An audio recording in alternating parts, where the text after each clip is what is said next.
जोर से एक बार हम प्रभु यीशु मसीह की जय जयकार के नारा लगाएंगे। बोलो खुदावन प्रभु यीशु मसीह की। और जोर से खुदावन प्रभु यीशु मसीह की। आइए आज की इस पवित्र दिन में परमेश्वर के सम्मुख जब हम सब आए हैं, जिस नाम में चंगाई है, जिस नाम में रिहाई और जिस नाम में भलाई और दोहाई, उस नाम को हम जय जयकार करेंगे। सब मिल करके इस गीत को गाएंगे। आप सब पावर पॉइंट में देख सकते हैं। क्यों ना हम ताली बजाते हुए हम परमेश्वर की महिमा करें।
परमेश्वर का धन्यवाद तो कर ले। Hallelujah, praise the Lord. परमेश्वर महान है, उसकी कृपा हमारे परिवार के ऊपर बहुत ही बड़ी है। और निश्चित तौर पर इस प्रकार से एकत्रित होना इस बात का प्रमाण है कि हम सब ने परमेश्वर की विश्वास योग्यता का अनुभव अपने जीवन में किया है। Hallelujah, praise the Lord. बिना समय गंवाए वचन में जाना चाहेंगे। और जैसे आप सभी को पता है, हमारे वरिष्ठ पासवान के जाने के पहले पूरे शेड्यूल वह चार्ट आउट कर दिए थे कि कौन किस संडे प्रचार करेगा, कौन लीड करेगा, कौन क्या करेगा। सब कुछ बहुत ही सिस्टमैटिक रीति से उन्होंने सेट किया था। तो यह उनके जो सूची, जो लिस्ट उन्होंने बनाई थी, उसके अनुसार मेरा अंतिम संदेश रहेगा इस कलीसिया के लिए समर में। और उनके आने के उपरांत तो फिर हमारे वरिष्ठ पासवान हैं ही।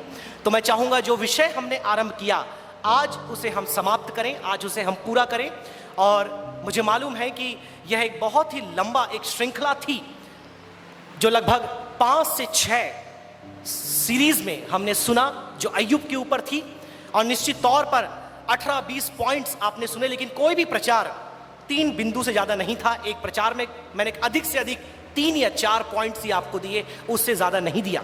लेकिन जब आप पूरे श्रृंखला को मिला देते हैं, लगभग 18 से 20 बातें हमने मिल करके अय्यूब के पुस्तक से सीखी।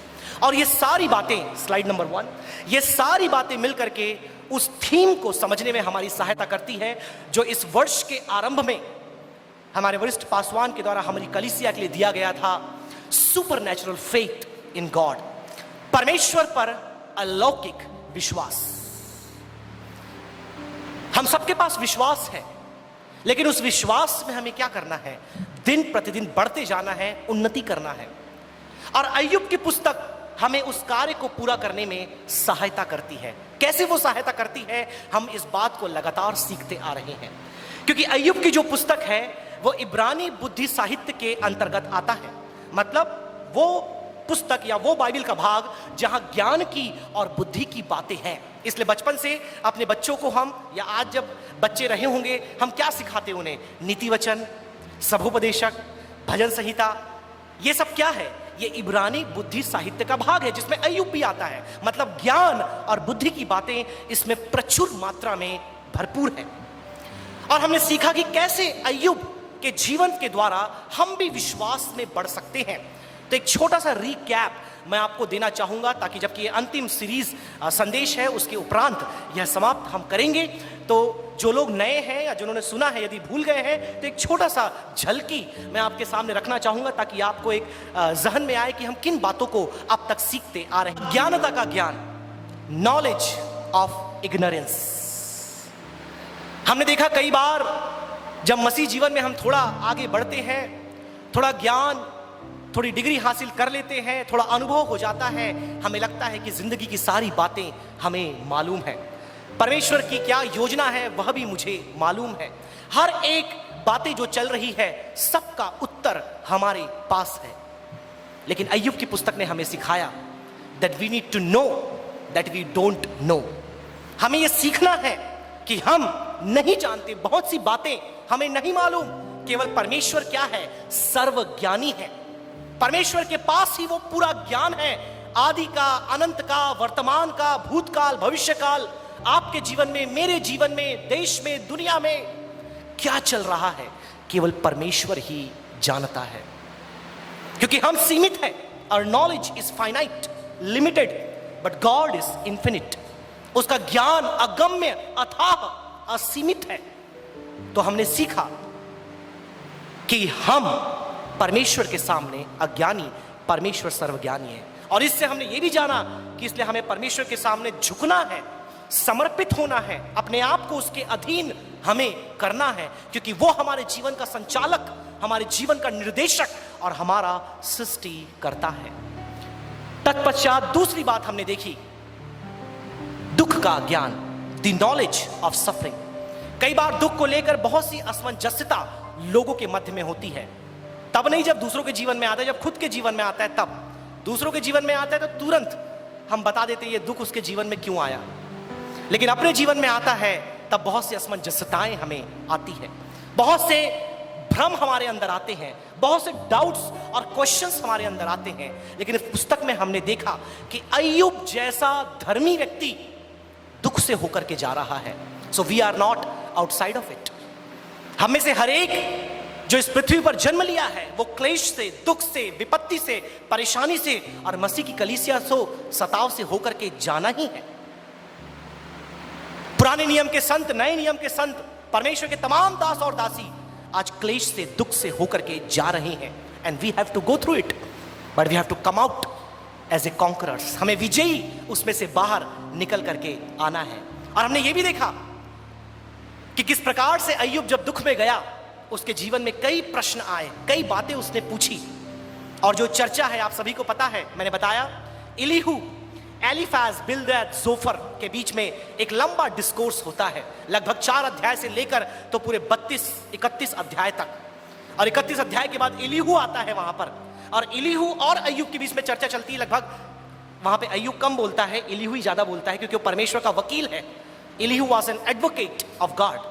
और लगभग 7 अध्याय, 6 अध्याय इलीहू वहां पर अय्यूब को उपदेश देता है कि तू अपनी बातों में सही नहीं है, तूने जितनी बातें कही है तुझे फिर से सोचने की आवश्यकता है। अब परमेश्वर की महानता, उसकी अगम्यता, उसकी धार्मिकता, उसकी भलाई, उसकी सर्व संप्रभुता का बखान इलीहू अय्यूब को करता है और सिखाता है कि परमेश्वर न्यायी है और धर्मी है। फिर तीसरे पॉइंट में हम आए जो बहुत ही इंपॉर्टेंट है, नॉलेज ऑफ राइचियसनेस, धार्मिकता का ज्ञान। हम सब धर्मी हैं, लेकिन ये बात धार्मिकता क्या है हमें मालूम नहीं। तो हमने पहली बात देखी कि इस पापमय जीवन में आप एक धर्मी का जीवन जी सकते हैं। आज बहुत से लोग कहते हैं कि हम पाप से बच नहीं सकते, पाप से बाहर निकल नहीं सकते, लेकिन यदि अय्यूब धर्मी का जीवन उस समय व्यतीत कर सकता था, तो आज मसीह यीशु के बाद आप और मैं भी एक धर्मी का जीवन व्यतीत कर सकते हैं। तो हमने सीखा that we can live a righteous life. How? By the power of His word and Holy Spirit. परमेश्वर के वचन और उसके पवित्र आत्मा के द्वारा परमेश्वर हमारी सहायता करेगा एक धर्मी का जीवन व्यतीत करने में।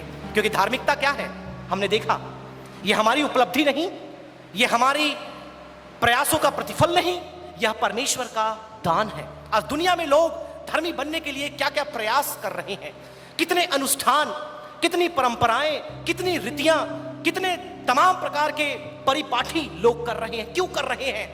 अपने आप को दोष मुक्त करने के लिए, अपने आप को पाप मुक्त करने के लिए, अपने जीवन से उस कलंक को, उस पाप के एहसास को जो उनको विवेक को कचोट रहा है, उससे बचने के लिए लोग क्या क्या कर रहे हैं। लेकिन यही अंतर दुनिया के तमाम विचार और मसीहत में आता है कि आपको कुछ करना नहीं, यीशु ने आपके लिए सब कुछ कर दिया। आमीन, हालेलुया। उसने अपने आप को आपके लिए बलिदान कर दिया और आपके स्थान में वो मर गया और उसने अपनी धार्मिकता आपको दे दी और आपके गुनाह का बोझ उसने ले लिया। डिवाइन ट्रांजैक्शन, दैवीय आदान प्रदान। तो धार्मिकता क्या है? परमेश्वर का दान है मेरे लिए। और फिर हमने ये भी देखा उसके अंदर कि धार्मिकता दुख का निवारक नहीं है। Righteousness is not a deterrent to suffering. अगर आप धर्मी हैं तो ये ना सोचे मेरे जीवन में दुख, क्लेश, विपत्ति, परेशानी नहीं आएगी, क्योंकि आजकल ऐसा प्रचार चल रहा है। आजकल लोग ऐसा बता रहे हैं कि दुख से बचना है, क्लेश से बचना है, तमाम बातों से बचना है। आप यीशु को स्वीकार करो, धर्मी बन जाओ, आपके जीवन में कोई क्लेश, कोई विपत्ति, कोई परेशानी नहीं आएगी। झूठ है। बाइबल में कोई बच नहीं पाया, हम कैसे बच सकते हैं? लेकिन क्या परमेश्वर में सामर्थ देगा दुख से ऊपर आने में? यस देगा। क्या परमेश्वर में चंगाई देगा? बिल्कुल देगा। क्या परमेश्वर में बल देगा? बिल्कुल देगा मेरे प्रियो। लेकिन जब आपके जीवन में दुख आए तो कभी भी अपने धार्मिकता पे प्रश्न मत उठाइएगा, कभी उस परमेश्वर पर आप प्रश्न मत उठाइएगा। केवल उसका धन्यवाद दीजिए कि उसने मुझे उद्धार दिया है। Praise the Lord, hallelujah. और फिर आज हम उसके अंतिम पार्ट में आ पहुंचे हैं। आप देख सकते हैं, द नॉलेज ऑफ व्हाट, किसका ज्ञान? Saviour, redeemer. अगर हम अय्यूब की भाषा इस्तेमाल करें, द नॉलेज ऑफ रिडीमर, उद्धारक या छुड़ाने वाले का ज्ञान। आइए हम देखें छुड़ाने वाला है कौन और छुड़ाने वाले के बारे में अय्यूब की पुस्तक हमें क्या सिखाती है। आइए हम आगे बढ़ें। मैं चाहूंगा उसके नेक्स्ट स्लाइड में आप आ जाएं, स्लाइड नंबर 49। जैसे कई लोग कई स्लाइड नहीं देख पाए या कई संदेश के भाग में नहीं थे, मैं आपसे आग्रह करूंगा आप ऑनलाइन इसे देख सकते हैं, ब्लॉग में और यूट्यूब में। पुराने पूरी श्रृंखलाएं वहां पर है। कई लोगों ने मुझे बोला कि कुछ सेशन हमारे मिस हो गए हैं। कई बार लास्ट संडे के बाद कुछ लोग आकर बोले आप तो ये पूरा लगातार चलाते रहिए, ये श्रृंखला जो चल रहा है। मैंने कहा जितना समय है उतना हमने किया, लेकिन अगर आपको और अधिक जानना है तो आप इन सारी बातों को जाकर यूट्यूब पर और ब्लॉग में जाकर के देख सकते हैं, पढ़ सकते हैं। बिना समय गवाए हम उसके चौथे भाग में जाएंगे और समझने की कोशिश करेंगे कि आखिर कैसे हम इस उद्धारक, इस छुड़ाने वाले के बारे में सीख सकते हैं। अय्यूब की पुस्तक में बहुत सारी घटनाएं हैं। इन 42 अध्यायों में, जो केवल मेरी बाइबल में 9 से 10 पन्ने हैं, अगर आप पढ़ने बैठें तो आप 3.5 घंटे में 3 घंटे में पढ़ के खत्म कर सकते हैं। देखने में बहुत बड़ा लगता है अय्यूब का पुस्तक, लेकिन आप पढ़ने बैठे 3 से 3.5 घंटे में आप पढ़ के खत्म कर सकते हैं। तो मेरा ये आपसे आग्रह होगा, जबकि हम इस पुस्तक को पूरा अध्ययन कर चुके हैं और अंत में आ पहुंचे हैं, आप समय निकाल करके यदि आपने नहीं पढ़ा है तो एक बार जरूर पढ़िएगा। इन 42 अध्यायों में अय्यूब कई विचार के बारे में चर्चा करता है। परमेश्वर चर्चा करता है, इलीहू चर्चा करता है, बिल्दाद, जोफर, एलीफाज चर्चा करते हैं। और इसमें से एक मुख्य चर्चा जो उनके बीच में चलती है वो है छुड़ाने वाले की चर्चा, या आज की भाषा में हम बोले तो उद्धारक की चर्चा, या जनरल लैंग्वेज में बोले तो परमेश्वर की चर्चा, सृष्टिकर्ता की चर्चा। और वो चर्चा क्या है? सबसे पहली बात, नेक्स्ट स्लाइड में आए, स्लाइड नंबर 50। कि वह जो छुड़ाने वाला है वह जीवित है। मैं चाहूंगा 19 अध्याय 25 से लेकर 27 आयत पढ़ने में सहायता करें, यदि माइक्रोफोन आपके पास है। अय्यूब की पुस्तक 19 अध्याय 25 आयत से लेकर तो 27 आयत तक। मुझे तो निश्चय है कि मेरा छुड़ाने वाला जीवित है और वह अंत में पृथ्वी पर खड़ा होगा, और अपनी खाल के इस प्रकार के नष्ट हो जाने के बाद भी मैं शरीर में होकर परमेश्वर का दर्शन पाऊंगा। उसका दर्शन मैं आप अपनी आंखों से अपने लिए करूंगा और कोई दूसरा नहीं, यद्यपि मेरा हृदय अंदर ही अंदर चूर चूर भी हो जाए। एक बहुत ही खूबसूरत बात जो अय्यूब के जीवन से हम सीखते हैं, one of the most beautiful things we learn from the life of Job is that he was a man of faith. यही तो बाइबल की सुंदरता है। आप बहुत से अलग ग्रंथों को पढ़ेंगे, वहां पर एक व्यक्ति के बारे में केवल विशेषताएं, उसकी खूबियां और उसके ऊंचाइयां, उसकी उपलब्धियां, वही सब दिया है। लेकिन बाइबल एक ऐसी पुस्तक है, मैं कहना चाहता हूं, यहां पर लोगों की खूबियां भी लिखी है, उनकी गलतियां भी लिखी है। ये छुपाता नहीं है किसी का जीवन, ये बताता है कि मनुष्य इम्परफेक्ट है, that man is imperfect, man is a man of weakness. मनुष्य के अंदर कमजोरियां हैं, उसकी गलतियां हैं, उसके अंदर त्रुटियां हैं, उसके अंदर क्या है, गलतियां हैं। इसलिए एक व्यक्ति के बारे में यह अच्छी बातें भी बताता है और क्या गलत, क्या पाप उसने किया, वह भी यह पुस्तक बताती है। तो अय्यूब के बारे में हम क्या सीखे? पहले हमने इस बात को देखा कि उसने परमेश्वर पर प्रश्न किया, उसने आत्मधार्मिकता का काम किया, और जब अपने पाप का एहसास हुआ उसने पश्चाताप किया। ये सब हमने देखा। लेकिन तमाम बातों के बीच में एक गुड क्वालिटी जो अय्यूब के अंदर थी, वो था उसका परमेश्वर पर विश्वास। His faith on his Redeemer, उसके छुड़ाने वाले के ऊपर उसका भरोसा हमें यहां दिखाई देता है। क्योंकि मेरे प्रियो, आज के समाज में, आज की दुनिया में, मैंने बोला रिडीमर लीव्स, याद रखें, छुड़ाने वाला जीवित है। आज सबसे बड़ा प्रश्न जो लोग परमेश्वर के खिलाफ उठाते हैं वो यही है कि इस दुनिया में इतना दुख है, परमेश्वर नहीं हो सकता, परमेश्वर है ही नहीं। तो आप उनसे पूछेंगे, भाई ये दुनिया कैसे बनी, ये दुनिया कहां से आई? तो वो आपको बोलेंगे एक ब्लैक होल था। ब्लैक होल हिंदी में उसके बोलते हैं काला विवर। काला विवर, जो लोग नहीं जानते बता रहा हूं मैं, काला विवर, कई लोग उसे कृष्ण विवर भी कहते हैं, लेकिन मैं काला विवर बोलना चाहूंगा। ब्लैक होल, जहां पर टाइम, स्पेस, मैटर, सिंगुलैरिटी पाया जाता था, और जो कुछ उसके अंदर जाता है वो सब गायब हो जाता है, विलुप्त हो जाता है। मतलब वो एक ऐसा अथाह कुंड है जहां पर कुछ भी गया, यहां तक ये पृथ्वी भी उसके पास गई तो वो उसको खा जाएगा। फिर पूछा, भैया तो ये दुनिया कैसे आई? तो बोले उसके अंदर एक विस्फोट हुआ, कुछ ऐसा हुआ, ये पूरी दुनिया निकल गई। ये पूरी दुनिया, ये सारे तारामंडल, आकाश, सारे ग्रह, सारे गैलेक्सी, आकाशगंगा, पृथ्वी, सारे ग्रह, ये सब कुछ उसके अंदर से निकल गए और सब अपनी जगह पर सेट हो गए।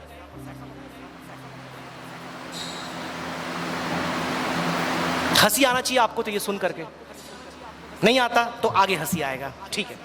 फिर बोले हाँ चलो मान गए, सब कुछ आ गया। ये इंसान कहां से आया? ये जो इंसान यहां बैठा है, इतना बुद्धिमान, इतना शक्तिशाली, इतना आज सारी बातों में विकास करने वाला, ये इंसान कहां से आया? उसका उत्तर सुनकर तो आपको हंसना ही चाहिए।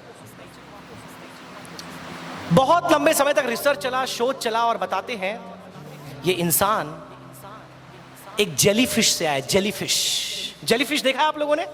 जेलीफिश देखा तो नहीं होगा सामने, क्योंकि वो अधिकतर समय समुद्र में पाया जाता है और दूसरे प्रांत, लेकिन टीवी में देखा होगा। जेली जेली जैसा होता है ना, पूरा ट्रांसपेरेंट, ऐसा लगता है कि आत्मा है, ऐसे उंगली डालो उधर से निकल जाएगा।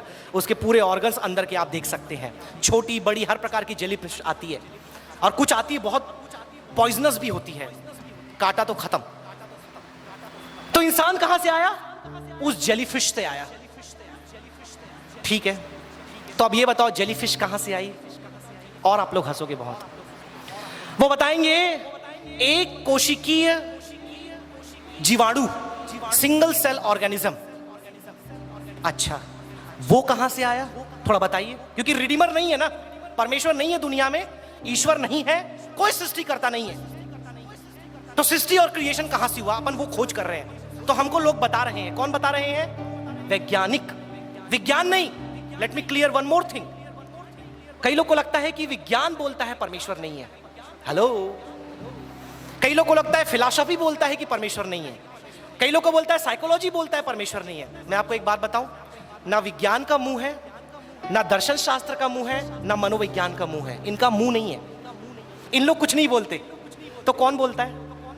हेलो, कौन बोलता है? कौन बोलते हैं? ये कुछ एक ऐसे वैज्ञानिक हैं, कुछ एक ऐसे दर्शन शास्त्री हैं, कुछ एक ऐसे मनोवैज्ञानिक हैं जो ये बोलते हैं कि परमेश्वर नहीं है। तो एक बात मैं क्लियर करना चाहता हूं, आप किसी डिसिप्लिन को, किसी अनुशासन को गलत मत बोलो। व्यक्ति गलत है और वो व्यक्ति उसका इस्तेमाल करके गलत बातें बोलता और करता है। क्योंकि बहुत से हमारे चर्च में स्टूडेंट हैं जो विज्ञान का अध्ययन कर रहे हैं, कई लोग बायोलॉजी, फिजिक्स, केमिस्ट्री लेकर पढ़ रहे हैं। तो याद रखें, कोई भी डिसिप्लिन, कोई भी विज्ञान कभी ये नहीं बोलता कि परमेश्वर नहीं है। कौन बोलता है? कुछ एक वैज्ञानिक, कुछ एक दर्शन शास्त्री, कुछ एक मनोवैज्ञानिक। कभी किसी डिसिप्लिन या अनुशासन को आप गलत मत बताएं। बहुत से लोग प्रचार कर रहे हैं विज्ञान कहता है परमेश्वर नहीं है। अरे भैया, कौन बोला आपको? कौन सा विज्ञान कहता है? कौन से विज्ञान का मुंह है? मुझे ये बताओ। मैं आपको वैज्ञानिक बताता हूं, बड़े बड़े वैज्ञानिक जिन्होंने बड़ी बड़ी खोज की, बड़े बड़े आविष्कार किए, आज बड़े बड़े रिसर्च कर रहे हैं, वो ये मानते हैं कि सृष्टिकर्ता परमेश्वर है और यीशु उद्धार करता है। मैं आपको नाम बताता हूं। तो understand, science is not against God, but scientists are, and those are few. Now अगला क्वेश्चन पूछे भैया, हाँ ये जेलीफिश ये कहां से आई? ये मछली कहां से आई? राइट, बहुत सुंदर है, आ गई, आपने बता दिया। उसमें से छिपकली बन गई, मगरमच्छ बन गया, मेंढक क्या क्या बन गए, मेंढक, एंडक, बंदर, भालू, और फिर गोरिल्ला या फिर ऐप आप लोग बोलते, वहां से बन गया, फिर हम लोग बन गए। चलो मान लिया, अरे वाह। चलो अब चलते थोड़ा और पीछे। वो मछली कहां से आई? जेलीफिश। तो बोलेंगे समुद्र के तल में जो फाउंडेशन, जो एकदम डीप होता है, मैरियाना ट्रेंच अब तक का सबसे गहरा तल मिला है, लेकिन उससे भी गहरा है, लेकिन वहां तक अब तक ओशनोग्राफी जो है वो तक पहुंच नहीं पाए हैं वहां तक। वो बोलते हैं कि उसके नीचे एक सोता फूटा, समुद्र के अंदर सोता फूटा, और सोता फूटा तो वहां से गर्म पानी निकला, राइट, ऊष्म स्रोत। और वो जो गर्म पानी वहां से निकला, समहाउ, ज्यादा टेक्निकल लैंग्वेज में जाऊंगा नहीं, बहुत ही सरल भाषा में आपको बताऊंगा ताकि आप समझ जाओ। जब वो सोता वहां से फूटा और उसका कांटेक्ट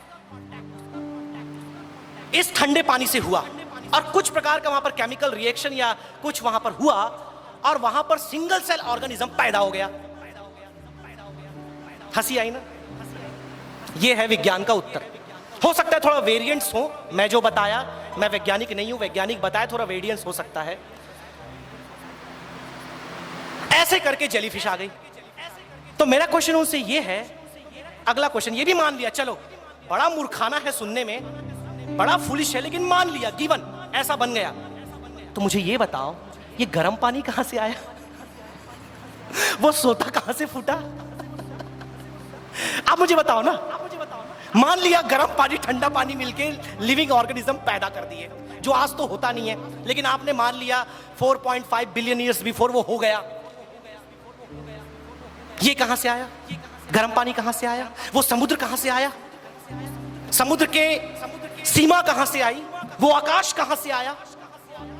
ये ब्लैक होल कहां से आया? चलो अब ये बताओ मुझे, ये time space matter singular reality ये कहां से आई? मुझे ये बताओ। Do you have an answer for that?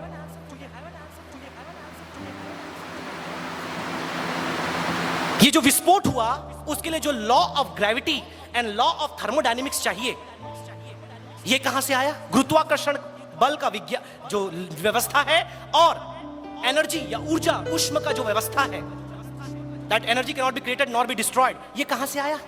ये व्यवस्था किसने स्थापित किया? Please tell me. अपने आप हो गया, सब कुछ अपने आप हो गया, वाह। तो मुझे ये बताने की जरूरत पड़ी कि भैया, हमारा उद्धार करता, हमारा सृष्टिकर्ता जीवित है, क्योंकि उस पर विश्वास करना, हम लोग कहीं से भी आ गए से विश्वास करने से ज्यादा बुद्धिमानी है।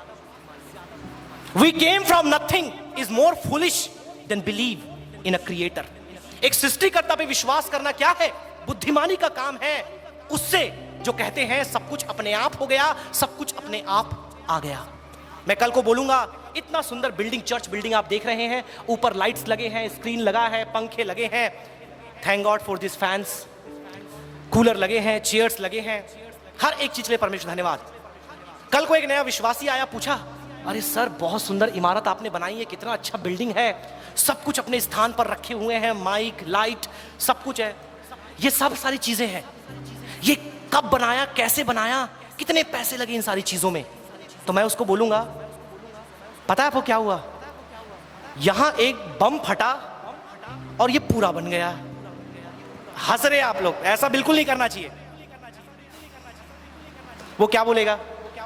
या तो ये गए, या तो मुझसे मजाक कर रहे हैं, हो सकता है, राइट? यही बोलेंगे आप ना? आप तो ये नहीं मानेंगे। इतनी ब्यूटीफुल ये सृष्टि, इतना आकर्षक ये पूरा जहान परमेश्वर ने बनाया है, इतने सुंदर तारे, इतने सुंदर ग्रह, और सब कुछ अपने स्थान में इतना परफेक्टली फिट है कि अगर कुछ सेंटीमीटर भी ये आगे पीछे हो जाए तो एक बड़ा आतंक या एक अपने आप में बड़ा एक विनाश हो जाए, और तुम कह रहे हो ये अपने आप हो गया? माफ करो, मेरी बुद्धि गवाह नहीं देती, मेरी आत्मा गवाह नहीं देती। तो जब दुख, अब याद रखें कौन लोग ये बोलते हैं, जब दुख इंसान के जीवन में आता है वो कहता है कि कोई परमेश्वर है ही नहीं। अगर वो होता तो आज मणिपुर में ये हिंसा नहीं होती, अगर आज वो होता तो छोटे बच्चे आज ऐसे नहीं मरते, यदि वे होता तो कल आप देख सकते हैं साउथ में एक बस एक्सीडेंट हुआ, 25 लोग जलकर मर गए, तो वो नहीं मरता। और कहीं ना कहीं अय्यूब भी, जब आप 25 अध्याय से पढ़ेंगे, उसके मन में एक क्वेश्चन आता है that where is God when I am going through suffering.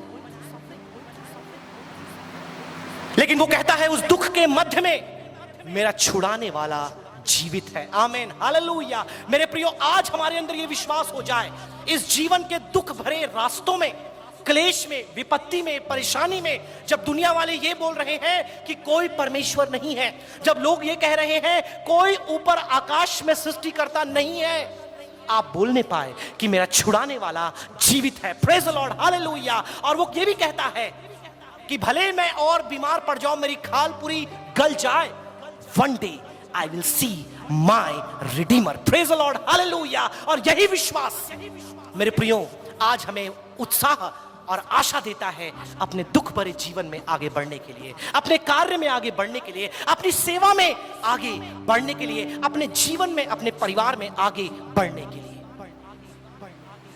Result if the Redeemer is alive, पहली बात तो अय्यूब ने बोल दिया that there is an existence of a God up there। एक छुड़ाने वाले का अस्तित्व है, वो जीवित है। कोई भी विज्ञान देख कहीं भी पहुंच ना जाए, कुछ भी वो बोल क्यों ना दे, उनकी बातों पर विश्वास न करें, क्योंकि विज्ञान अधूरा है। विज्ञान भी खुद सारी बातें सीख रहा है और बाइबल को सत्य साबित कर रहा है। दूसरी बात हमने देखा, परमेश्वर अय्यूब से बात करता है। पता है परमेश्वर क्या करता है? मैंने पिछली बार इस बात को बताया। At least 66 questions God asks to Job. 38 अध्याय से लेकर 41 अध्याय तक, from chapter 38 down till 41, God comes with 66 questions, 66 प्रश्न। और पता है 66 प्रश्न क्या है? क्या है ये 66 प्रश्न? कहां से है 66 प्रश्न? वो इन्हीं वैज्ञानिकों के प्रश्न हैं। These questions are from astronomy, these questions are from cosmology, these questions are from oceanography, these questions are from meteorology, these questions are from biology. Or to say, God takes Job in a cosmic tour. एक अंतरिक्ष का यात्रा परमेश्वर अय्यूब को कराता है और पूछता है, 3-4 क्वेश्चन करता है, तू कहां था? आज के वैज्ञानिकों से परमेश्वर ये प्रश्न करेगा कि भैया आप कहां थे? दूसरा क्वेश्चन, क्या तू कर सकता है? Can you do? Slide number 52। फिर वो कहता है हु आर यू? तू कौन है? समय नहीं है पूरे अध्याय को पढ़ने का, लेकिन जिनका विज्ञान में रुचि है कृपया जा करके 38, 39, 40, 41 आप पढ़िएगा। 66 प्रश्न करता है परमेश्वर अय्यूब से। उसमें कुछ प्रश्न ये होता है कि ये बारिश कैसे होती है तुझे मालूम है? ये समुद्र जो इतना बड़ा है उसकी सीमाओं को किसने बनाया क्या तुझे मालूम है? ये घोड़े का बल उसके पास कहां से आता है क्या तुझे मालूम है? शतुरमुर्ग अंडा कहां जाकर देता है क्या तुझे पता है? बिजली जब गिरती है हिरणी का गर्भपात कैसे हो जाता है क्या तुझे पता है? ऐसे भयंकर भयंकर प्रश्न, समय होता तो उस डिटेल्स में हम जाते। परमेश्वर अय्यूब से पूछता है और आपको पता है उसका परिणाम क्या निकलता है? अय्यूब निरुत्तर हो जाता है। और मुझे विश्वास है एक दिन आएगा जब ये सारे वैज्ञानिक, सारे दर्शन शास्त्री जो आज कहीं ना कहीं परमेश्वर का इनकार कर रहे हैं, वे सब उस परमेश्वर के सामने निरुत्तर हो जाएंगे। बिकॉज रिडीमर लीव्स, और अंत में वो खड़ा होगा। मैं चाहूंगा कुछ आयतों को पढ़ने में सहायता करें। 38 अध्याय उसकी 4थी आयत, चैप्टर 38 एंड वर्स नंबर 4। जब मैंने पृथ्वी की नींव डाली, हाँ, तब तू कहाँ था? तब तू कहां था? यदि तू समझदार हो तो उत्तर दे। हाँ, तू कहां था?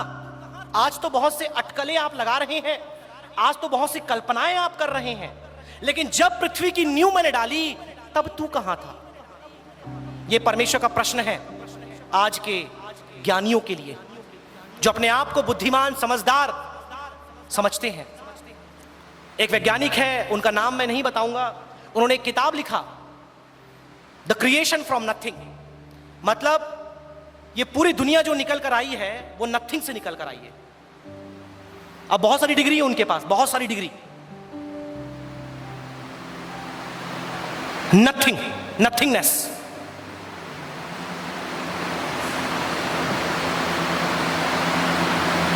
हाँ, मैं विश्वास करूंगा यदि आपके हाथ में बाइबल है तो, क्योंकि परमेश्वर ने बोला कुछ नहीं था, सब आ गया।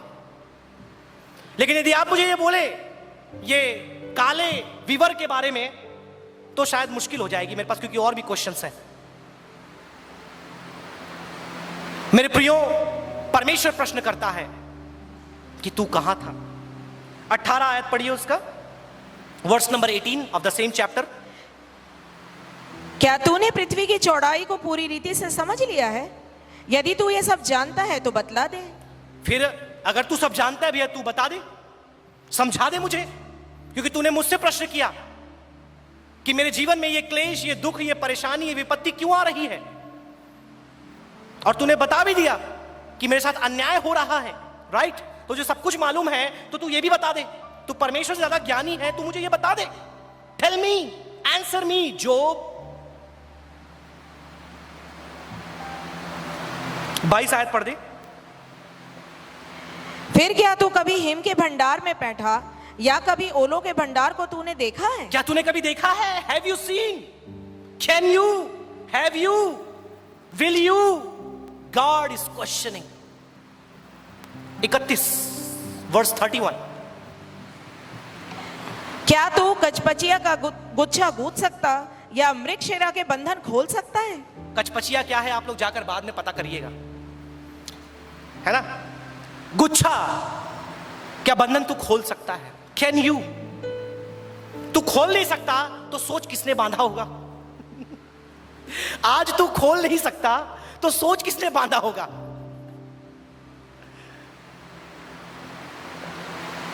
तैतीस पढ़िए, वर्स 33। क्या तू आकाश मंडल की विधियां जानता और पृथ्वी पर उनका अधिकार ठहरा सकता है? विधियां, मैंने बताया लॉ ऑफ नेचर, राइट? बहुत सारे लॉज है। इन सारे नियमों के आधार पर ये पूरी पृथ्वी, ये पूरा सौर मंडल, ये पूरा आकाश गंगा और ये पूरा अंतरिक्ष चलता है। किस पर चलता है? प्रकृति के नियम पर। तो क्या ये विधियां तूने बनाई है? क्या तू इन्हें समझ सकता है? ये कहां से आई?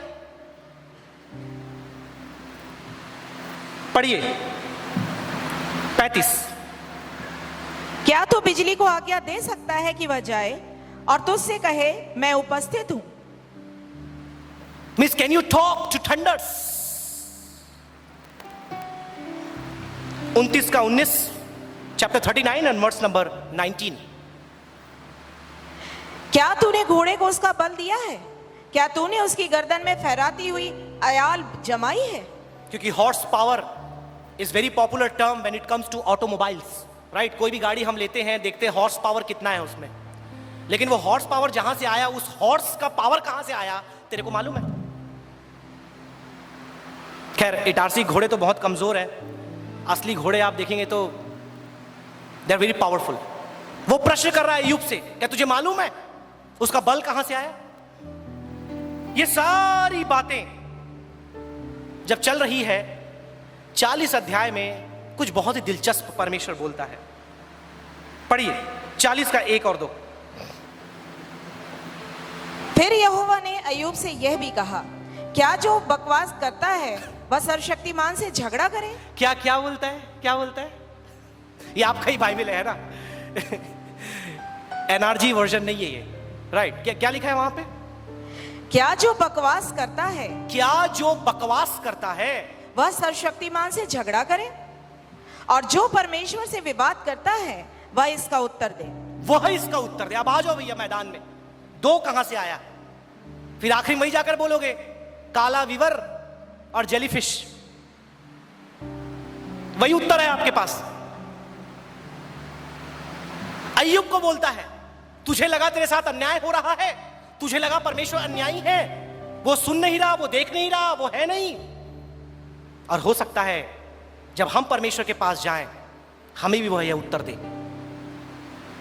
ये सारी बातें होने के बाद अय्यूब का उत्तर सुनिए, पढ़िए उसका 3, 4, 5, 40 का 3, 4, 5, चैप्टर 40 वर्स नंबर 3, 4 एंड 5।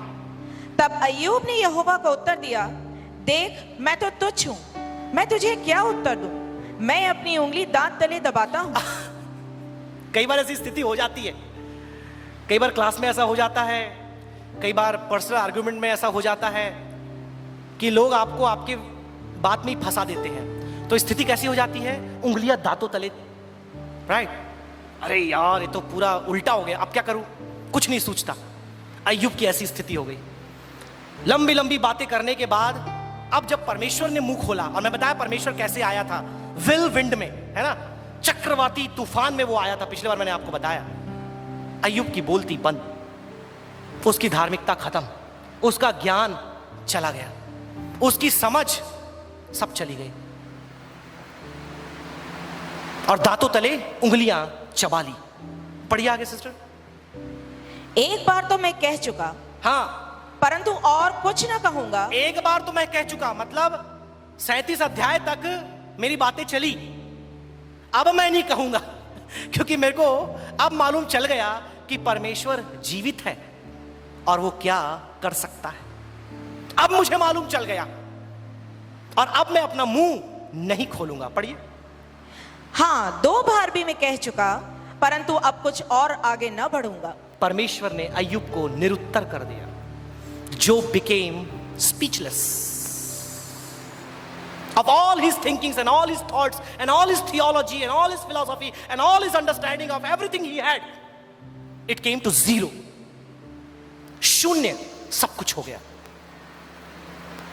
मेरे प्रियो, इस पूरी पुस्तक में आपको इस प्रश्न का उत्तर नहीं मिलता। किस प्रश्न का उत्तर? Why righteous suffer? धर्मी दुख से होकर के क्यों जाता है? क्योंकि यह प्रश्न अय्यूब का था। इस प्रश्न का उत्तर देने का प्रयास एलीफाज, बिल्दद, जोफर ने किया, और जब इलीहू आया तो लगा होगा इनको कि ये हमारे दुख का उत्तर देगा, उसने भी नहीं दिया। Why do righteous suffer? अब जब परमेश्वर आया तब भी लगा अय्यूब को कि अब मेरे प्रश्न का उत्तर मुझे मिलेगा, लेकिन परमेश्वर तो एक भी उत्तर दिया नहीं, उसने उल्टा प्रश्न किया। कई बार क्लास में जब स्टूडेंट्स क्वेश्चन करते हैं और जब हम काउंटर क्वेश्चन करते हैं, वो गुस्सा हो जाते हैं, सर मैंने एक प्रश्न किया, आपने दूसरा प्रश्न कर दिया। यीशु मसीह ने भी यही किया। कई क्वेश्चन यीशु के पास लेकर के आए, यीशु ने उत्तर नहीं दिया, पहले काउंटर क्वेश्चन किया, और फिर जब वो क्वेश्चन किया, उनको उनके क्वेश्चन का उत्तर मिल गया। हेलो।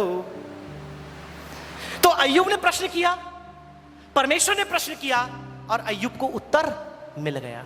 उसके बाद उसने कुछ नहीं पूछा। मेरे प्रियो, कई बार प्रश्न का उत्तर भी प्रश्न ही होता है, और खास तौर पे तब जब आप परमेश्वर के सामने हैं। कई बार आपकी जिंदगी में बड़े बड़े प्रश्न उठे होंगे कि मेरे जीवन में ये सब क्यों हो रहा है, राइट? बीते समय में लगभग 2-3 बड़ी दुर्घटनाएं हमारे फैमिली, हमारे लाइफ में हुई। एक दुर्घटना मेरी वाइफ की हुई, जहां वो जॉब में रहती है। एक दुर्घटना हमारे साथ हुई, तो परसों मेरी और उनकी बातें चल रही थी, तो ऐसा उन्होंने कहा कि ये सारी बातें हो रही है, कहीं ना कहीं परमेश्वर हमें कुछ सिखाना चाहता है। और मेरे साथ तो 2 बार हो गया, तो मुझे ऐसा लग रहा है कुछ बातें हैं जो परमेश्वर बता रहा है, सिखा रहा है। कुछ नहीं हुआ, दोनों दुर्घटनाएं कुछ नहीं हुई, गाड़ी डैमेज हुई, लेकिन किसी को कोई चोट या कुछ भी नहीं पहुंचा, बहुत ही लाइट था। उसके लिए भी परमेश्वर का धन्यवाद हो। Sometimes we ask question to God कि why do all these things happens to me? और कई बार हम परमेश्वर के अस्तित्व पर ही प्रश्न उठा देते हैं कि परमेश्वर है ही नहीं। लेकिन मेरे प्रियो, अय्यूब की पुस्तक gives us the knowledge of redeemer। छुड़ाने वाले का ज्ञान हमें मिलता है कि पहली बात, छुड़ाने वाला जीवित है। दूसरी बात, वो सर्व सामर्थी है। और जब वो सर्व सामर्थी है, ये बिंदु हमें ये बताती है आपका दुख अस्थाई है। क्योंकि अगर छुड़ाने वाला जीवित है तो आपका दुख अस्थाई होगा ही। Because if redeemer is alive, your suffering has to be temporary. Let me say this, क्योंकि छुड़ाने वाला जीवित नहीं होता। अगर छुड़ाने वाला अस्तित्व में नहीं होता तो शायद हो सकता है कि हमारा जो दुख है, जो क्लेश जिससे आज होकर जाते हैं, उसका कोई अंत नहीं होता। लेकिन थैंक गॉड, अय्यूब के जीवन के अंत में आप देखते हैं जब छुड़ाने वाला आता है, उसकी जिंदगी के तमाम क्लेश अंत हो जाता है। और जब नए नियम में आते हैं, हम सब जानते हैं यीशु मसीह हमें लेने आने वाला है। और जब वो आएगा, वहां लिखा है ना कोई रोना, ना दांत का पीसना, ना कोई क्लेश, ना कोई बीमारी, ना कोई तंगहाली, कोई परेशानी वहां पर नहीं होगी। मेरे प्रियो, जब इस संदेश को हम सुन रहे हैं, एक आशा हमारे अंदर आनी चाहिए, एक विश्वास हमारे अंदर आना चाहिए कि परमेश्वर प्रभु यीशु मसीह मेरे दुखों का अंत करेगा। प्रभु यीशु मसीह ने वायदा दिया है, प्रतिज्ञा दिया है कि मैं जहां हूं तुम्हें वहां लेकर जाऊंगा। तो ये दुनिया भर का जो क्षण भंगुर क्लेश है, तकलीफ है, परेशानी है, निश्चित तौर पर हम प्रार्थना करते हैं प्रभु आज छुटकारा हमें देता है। लेकिन एक आती है, जाने के पहले दूसरी आ जाती है। एक समस्या जाती है, तीसरी समस्या आ जाती है। एक बीमारी जाती है, दूसरी बीमारी आ जाती है। ये जो दौड़ जीवन में हमारे बना हुआ है, कई बार हम परेशान और मायूस हो जाते हैं। लेकिन याद रखें, आपका छुड़ाने वाला जीवित है। Praise the Lord, hallelujah. और वो आपको आज छुटकारा देगा। और यदि नहीं तो यीशु मसीह जब आएगा, अनंत काल के लिए आपको छुटकारा वो देगा। ये था पहला पॉइंट। और इसके बाद ना केवल इतना, लेकिन उस छुड़ाने वाले के बारे में वो और भी कुछ बताता है कि वो आपसे क्या अपेक्षा करता है। छुड़ाने वाला है, हमको मालूम चल गया, लेकिन छुड़ाने वाला आपसे कुछ अपेक्षा करता है। आइए हम उसके दूसरे पॉइंट में आए। Redeemer aspects something from you. वो छुड़ाने वाला आपसे कुछ अपेक्षा करता है जब आप दुख और क्लेश से होकर के जा रहे हैं, जब आप परेशानी से, विपत्ति से होकर के जा रहे हैं, वो आपसे कुछ अपेक्षा करता है। वो अपेक्षा क्या है? जब आप पूरे बाइबल को देखें, आपके मन में यह प्रश्न आता होगा, जब अय्यूब के पास शैतान आया, परमेश्वर था। जब अय्यूब के संपत्ति का नाश हो गया, तब भी परमेश्वर देख रहा था। जब अय्यूब के बच्चों का नाश हो गया, तब भी परमेश्वर देख रहा था। जब अय्यूब की पत्नी उसे छोड़कर चली गई, तब भी परमेश्वर देख रहा था। जब अय्यूब के शरीर में वो भयंकर रोग हो गए, तब भी परमेश्वर उसको देख रहा था। और जब खपरेल लेकर के अय्यूब अपने शरीर को खुजा रहा था, तब भी परमेश्वर उसको देख रहा था। प्रश्न ये उठता है, वो कुछ कर क्यों नहीं रहा था? वो कुछ बोल क्यों नहीं रहा था? परमेश्वर हस्तक्षेप क्यों नहीं कर रहा था? परमेश्वर रोक क्यों नहीं रहा था? परमेश्वर उसे चंगाई क्यों नहीं दे रहा था? परमेश्वर उसे छुटकारा क्यों नहीं दे रहा था।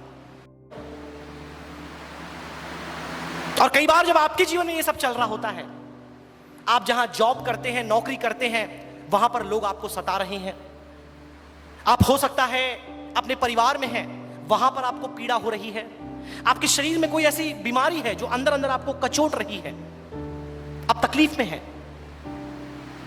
या फिर कोई ऐसी बात है बाहर से जो आपको परेशान कर रही है। परमेश्वर तो सब देख रहा है, क्योंकि बाइबल में लिखा है परमेश्वर की आंखें भी है, परमेश्वर के कान भी है, वो सब सुन भी रहा है, मेरी प्रार्थनाएं सुन रहा है, मेरे गिड़गिड़ाने को सुन रहा है, लेकिन कुछ दिख क्यों नहीं रहा, कुछ हो क्यों नहीं रहा। Why? मेरे प्रियो, परमेश्वर इन तमाम बातों के मध्य कुछ अपेक्षा कर रहा है। He is expecting something from you in the moment of your suffering. वो आपसे अपेक्षा कर रहा है मेरे प्रियो सहनशीलता की, वो आपसे अपेक्षा कर रहा है मेरे प्रियो एक धैर्य की, वो आपसे अपेक्षा कर रहा है एक सहनशीलता की, कि आप उन तमाम दुख के मध्य परमेश्वर विश्वास करके सहनशीलता के साथ, धैर्य के साथ आगे बढ़े। वो आपको बल देना चाहता है, आपको हिम्मत देना चाहता है। उस दुख भरी पलों में वो देखना चाहता है कि आपके अंदर विश्वास कितना है। अब मुझे ही लगता है कि परमेश्वर क्यों था शांत पूरे 38 अध्याय तक, क्यों था शांत? क्योंकि वो देख रहा था अय्यूब के अंदर कितना धैर्य है, वो देख रहा था अय्यूब के अंदर कितनी सहनशीलता है, वो देख रहा था कि अय्यूब क्या बातें मेरे बारे में और अपने बारे में कहता है। क्या वो मुझे गलत साबित करता है या अपने आप को, या फिर कहता है जीवन में मैं परमेश्वर का धन्यवाद करता हूं, जो कुछ हुआ परमेश्वर का धन्यवाद हो। मेरे प्रियो, यदि हम अपने जीवन में इन बातों से होकर जा रहे हैं, परमेश्वर आपसे कुछ अपेक्षा कर रहा है, परमेश्वर आपसे कुछ मांग कर रहा है, परमेश्वर आपसे कुछ चाह रहा है कि आप दुख के समय कितना धैर्य बनाकर रखे हैं। कई लोग अपने विश्वास को खो देते हैं, कई लोग अपनी गवाही खो देते हैं, कई लोग अपने धैर्य को खो देते हैं, कई लोग अपने ईमान को खो देते हैं जब विकट परिस्थिति या परीक्षा या अभिलाषा या टेम्पटेशन उनके जीवन में आता है। और मैंने अपनी वाइफ को बोला और किसी और से बात करता, मैंने बोला कि जितना धैर्य हमारे अंदर था उससे ज़्यादा धैर्य हम आदि और आन्या के बाद सीख रहे हैं। जितनी नम्रता और जितना सहनशीलता हमारे अंदर था उससे ज्यादा हम आदि और आन्या के बाद अब सीख रहे हैं, सेवकाई में आने के बाद भी। कई बार ऐसी परिस्थितियां आपके जीवन में आती है, ऐसी मुसीबतें, ऐसे क्लेश, ऐसे जिंदगी के आयाम आपके जीवन में आते हैं जिसमें परमेश्वर आपको सिखाता है कि आप कैसे धैर्य और सहनशील बने। लेकिन अय्यूब का मुंह बंद नहीं रहा। अय्यूब अपने आप को, अपने अंदर वो धैर्य बनाकर नहीं रख पाया और उसने कुछ बातें ऐसी बोली जिसके कारण बाद में उसे पश्चाताप करना पड़ा, उसे बाद में अंगीकार करना पड़ा, उसे बाद में राख में बैठ करके पछतावा करना पड़ा, पश्चाताप करना पड़ा। लेकिन धन्यवाद करते हैं परमेश्वर के इस वचन का कि अय्यूब का जीवन हमारे सामने एक लेसन है, एक पाठ है कि हम वो गलती ना करें जो हो सकता है बाइबल में परमेश्वर के दास और दासियों ने किया। वही मैंने कहा कि इस पुस्तक में हर एक के बारे में भली और बुरी दोनों बातें लिखी है। अय्यूब के बारे में आप देखें, दोनों बातें लिखी है। आप अब्राहम के बारे में देखें, दोनों बातें, उसने क्या अच्छा किया, क्या गलत किया। दाऊद के बारे में देखें, परमेश्वर के मन के मुताबिक था लेकिन पाप किया, वो भी इसमें लिखा है। तो मेरे प्रियो, कि हमें क्या करना है और क्या नहीं करना, ये दोनों हम बाइबल के कैरेक्टर से सीख सकते हैं और ये जान सकते हैं कि परमेश्वर का वचन ये बताता है मनुष्य सिद्ध नहीं है। Nobody is perfect.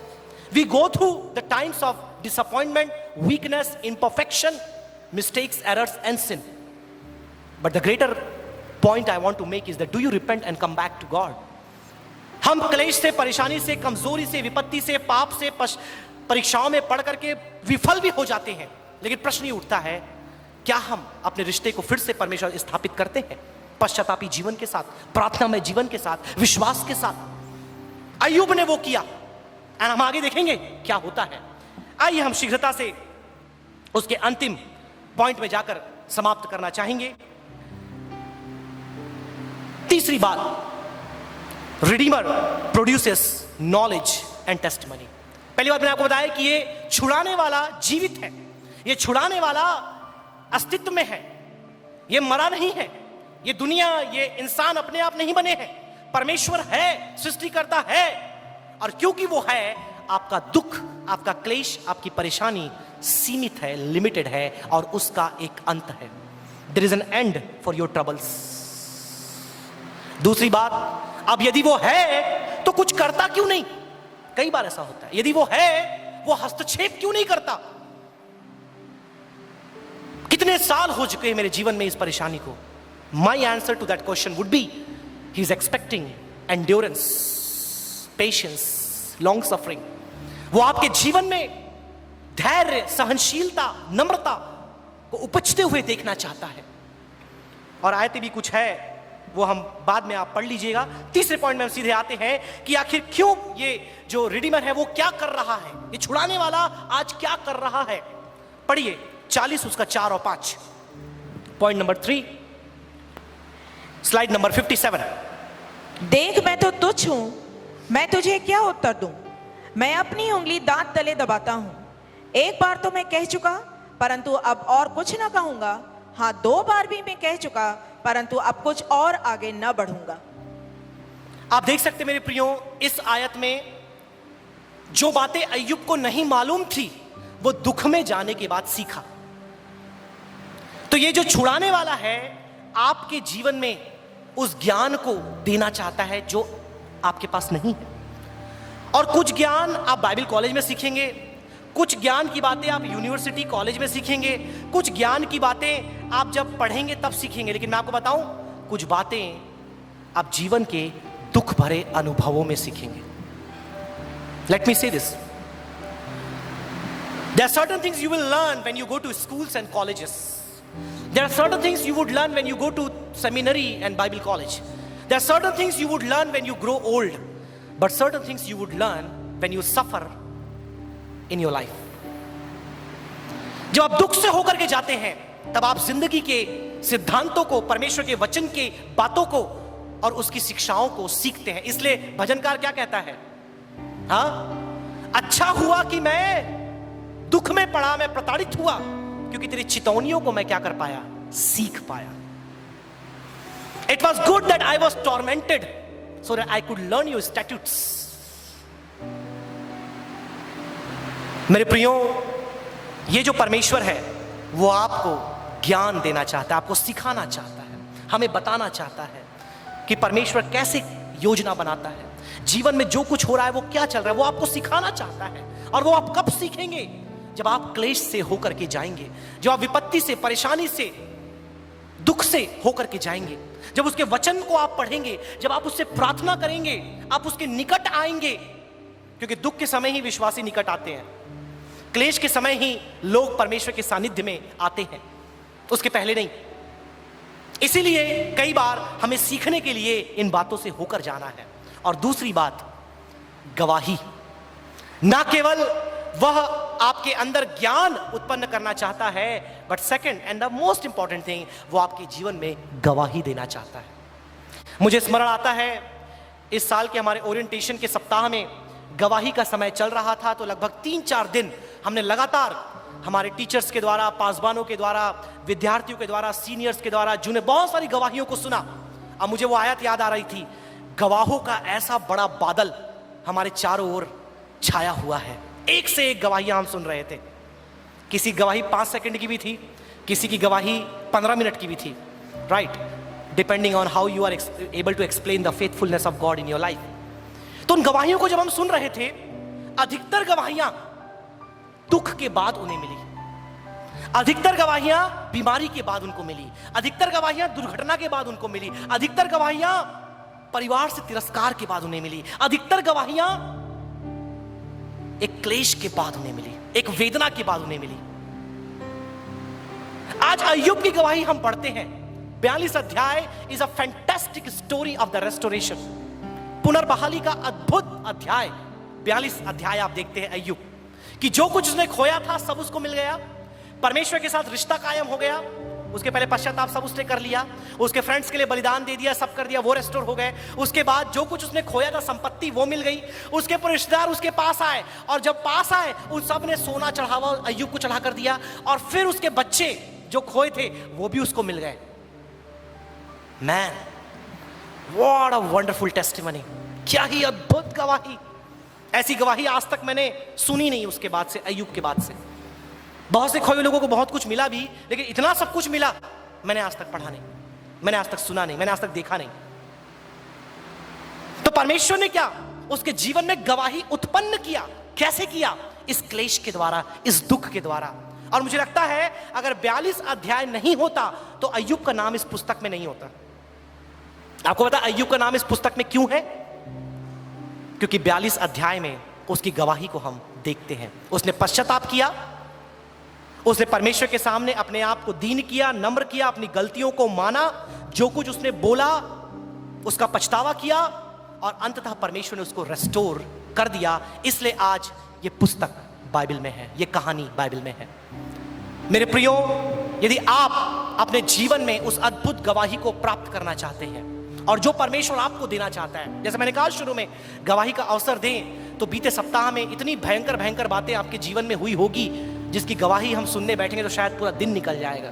लेकिन उससे भी बड़ी गवाही यदि आप परमेश्वर से पाना चाहते हैं, मैं आपको प्रोत्साहित करना चाहूंगा, जबकि ये अंतिम पॉइंट है, इस दुख भरे पल में अपने आप को परमेश्वर के अधीन कर दें। इस जिंदगी के क्लेश में, चुनौतियों में, परेशानियों में, पारिवारिक दबाव में, एक वैश्विक हिंसा के अंतर्गत अपने आप को परमेश्वर के अधीन कर दें। लेट मी टेल यू, इतनी बड़ी गवाही वो आपके अंदर से निकालेगा, आपका जीवन लोग देख करके प्रभावित हो जाएंगे। Praise the Lord, hallelujah. और आपकी जिंदगी लोगों को परमेश्वर की ओर आकर्षित करेगी, आपकी गवाही लोगों को परमेश्वर की ओर आकर्षित करेगी। आपका अपना जीवन जिन कठिनाइयों से आप होकर गए हैं, वो कठिनाइयों की कहानी लोगों को जीवन में नई आशा, नई उमंग और नया उत्साह देगा। ये था मेरे प्रियो इस छुड़ाने वाले के गाथा, जो ना केवल जीवित है, जो ना केवल आपसे अपेक्षा करता है, लेकिन वो आपको क्या देता है? ज्ञान और गवाही, ज्ञान और गवाही। और जब ज्ञान और गवाही आपको मिलती है, आपको बल मिलता है जीवन में आगे बढ़ने के लिए।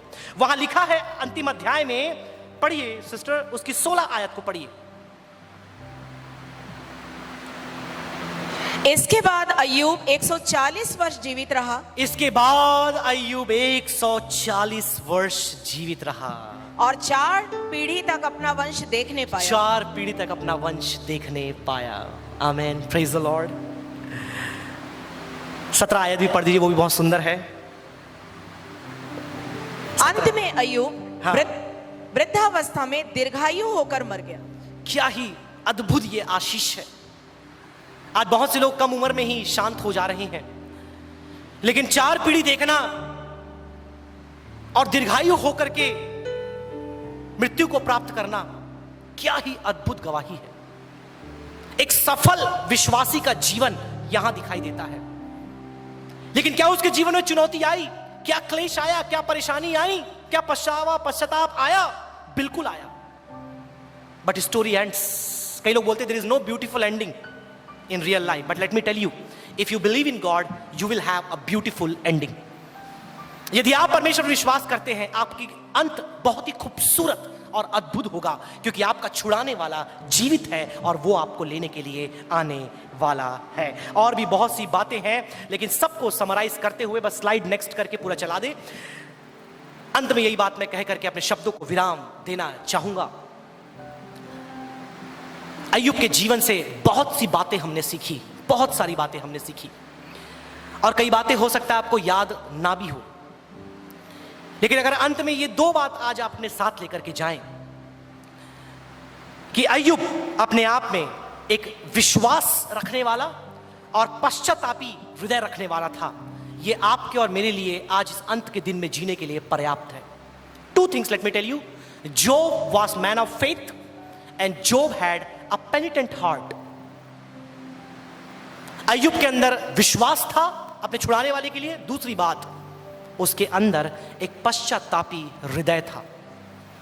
आपके जीवन में कई कमियां, कई घटियां, कई ऐसी त्रुटियां हो सकती है, हो जो अय्यूब के जीवन में भी थी, राइट। कई बार आप भी बहुत ज्यादा बात करते होंगे, विरोध में बातें करते होंगे, कई बार आप अपने होठों से बहुत सी गलतियां करते होंगे, लेकिन यदि आपके अंदर विश्वास है कि आपका छुड़ाने वाला जीवित है, आप अपने छुटकारे को देखोगे। Praise the Lord, hallelujah. यदि आप विश्वास कर छुड़ाने वाला जीवित है तो आप पश्चातापी जीवन व्यतीत करोगे। और ये दो बातें उस अलौकिक विश्वास में जो थीम है हमारा, बढ़ने में आपके लिए सहायक होगा। आइए हम अपनी आंखों को बंद करें, आप परमेश्वर के कलाम के सामने अपने आप को समर्पित करें। यह प्रार्थना करें कि परमेश्वर आज हमसे बातें करने पाए। जो वचन आज हमने परमेश्वर के कलाम से सुना है, हम में से हर एक के लिए बड़ी आशीष का कारण होने पाए। हाँ, हमने गलतियां, त्रुटियां की हैं, लेकिन अगर उस गवाही को हम पाना चाहते हैं, जरूरत है कि आज हम पश्चाताप करें। जरूरत है कि अय्यूब के समान उस विश्वास को हम अपने जीवन में धारण कर लें, उस अलौकिक विश्वास को, उस अद्भुत विश्वास को जो परमेश्वर आपको देना चाहता है। अपनी गलती, अपनी गुनाहों से आप माफी मांगे और परमेश्वर आपको ना केवल ज्ञान देने वाला है कि परमेश्वर कैसे काम करता है, परंतु वह आपको एक गवाही देने वाला है और आप भी अपना अंत आशीषमय देखने पाएंगे। मैं चाहूंगा अंतिम प्रार्थना आशीर्वाद वचन के द्वारा परमेश्वर के दास पास्टर जयंता सभा का अंत करेंगे। क्यों ना हम सभी उनके साथ प्रार्थना में जुड़ते हुए फिर से एक बार अपने वरिष्ठ पासवान आदरणीय डॉक्टर मैथ्यू थॉमस के लिए प्रार्थना करते हुए, अपने जीवन को जांचते हुए, परमेश्वर के सामने समर्पित करते हुए आज परमेश्वर के भवन से प्रस्थान करने पाए। पास्टर जयंता।